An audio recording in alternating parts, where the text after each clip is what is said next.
Cincinnati. I learned how to ride a bike here. It's people. I had my first crush here. It's places. Like my sister had her quinceañera pictures down by the river. It's stories. There's like a sense of connection to just the city itself. But how do you tell a story with no faces? I have friends who like understand why I like stiffen when I hear a siren. And with no names. Like it makes it really hard to live a fulfilled life. It's still that impediment fear of like, it could happen.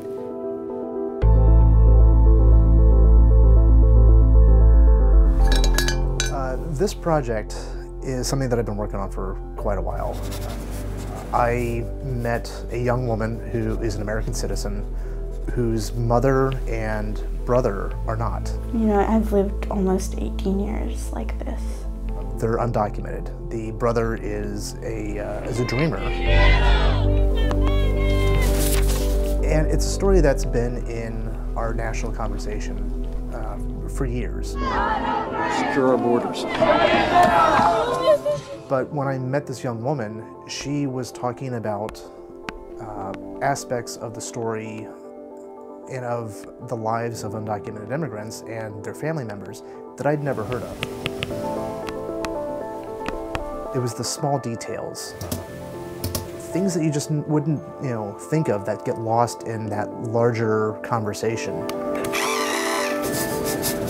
And I wanted to bring that to light.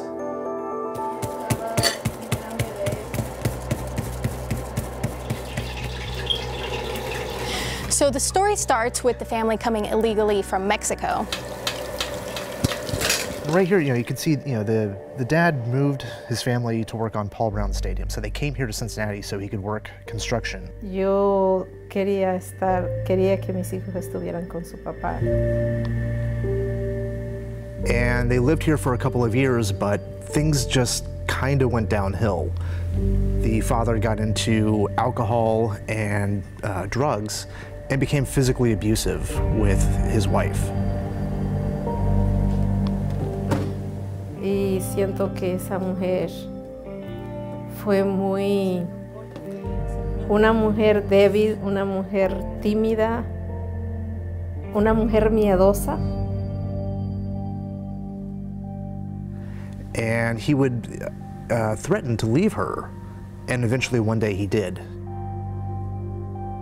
And she was abandoned here in Cincinnati. Porque tampoco sabía cómo hacer un pago de un bill, ni cómo hacer un pago de una renta. No sabía ni cómo ir a la tienda. It's like learning how to walk and having no one around to teach you how.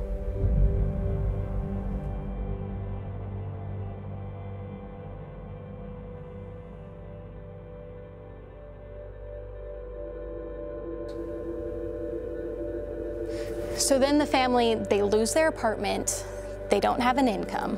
Pues para mí fue muy difícil el empezar de cero. So mom was entirely reliant on dad, on her husband. My mom didn't know how to she didn't have a job, so she didn't know how to pay rent. So we had gotten evicted. But through all of this, the mom, she's really undergoing this inner transformation. Yeah. How do you portray something like that through a comic book? That was really tough. So the scene that I created was that the two of them are on the bus ride home, and the mother, Alana, is looking out the window, and she sees her reflection. And I have her reflection kind of change to that of the father, because she was living in her husband's shadow the entire time. Hoy lo veo así como un sueño triste. And she also, is looking out the window, and she, sees that there's no future for herself back in Mexico.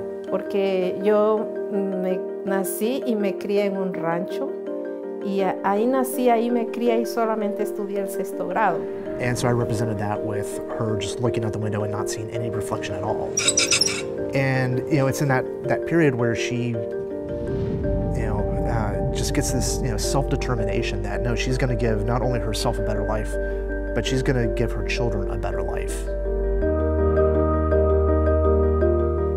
veo como un sueño, como una mujer que no tenía fuerza, pero tuvo que agarrar a sus hijos y tratar de volar. And the rest of the chapter is her, getting a job, actually getting 2 jobs. She sells Mexican food to construction sites. She starts selling beauty products. No matter what has happened, she's always come out on top. She learns how to pay her bills. She eventually gets an apartment. And she knows that she can provide her kids a future. Aprendí que una mujer así puede superarse, no importa la educación que traiga, no importa de dónde venga, no importa su estatus ni su economía, no importa nada de eso, solamente los deseos de salir adelante.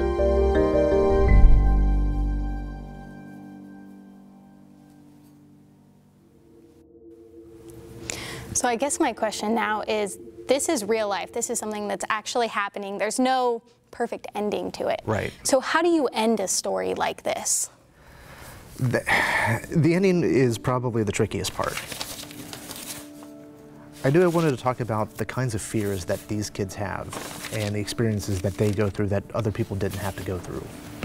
It'll be one of those days where I'm not thinking and I won't ask who it is. And I'll just open the door. And it'll be someone from ICE. That the coolest and most relaxing feeling is hearing them come through the door, because you know that they made it home. And so at least for the next few hours, for sure that they're not going to get picked up. But there was a lot about their childhood that was similar to the childhoods of other kids here in Cincinnati. When people ask me where I gone to school, I automatically say my high school. The hatred for Steelers. I'm not a big football fan, but I know I don't like the Steelers. Yeah, that's a hard part. As you said, there really is no end. They are in this state of uncertainty. They don't know what's going to happen to them. Could the mom be deported? Yes. Could DACA run out? Yes. We see our friends being deported. It becomes more like it could happen. There's no definitive end, so I had to find an emotional end.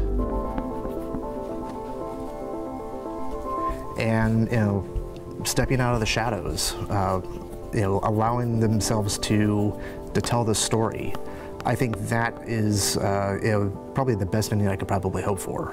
My hope is that we can be able to live and work outside of the shadows. And I decided how I'm going to end the video story too. Oh yeah? Let's show the family your comics.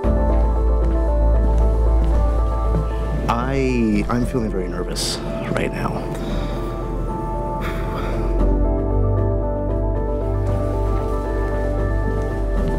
So, hi. So, este es el primer capítulo. Oh. It's AWL. You really depicted her as a nerd.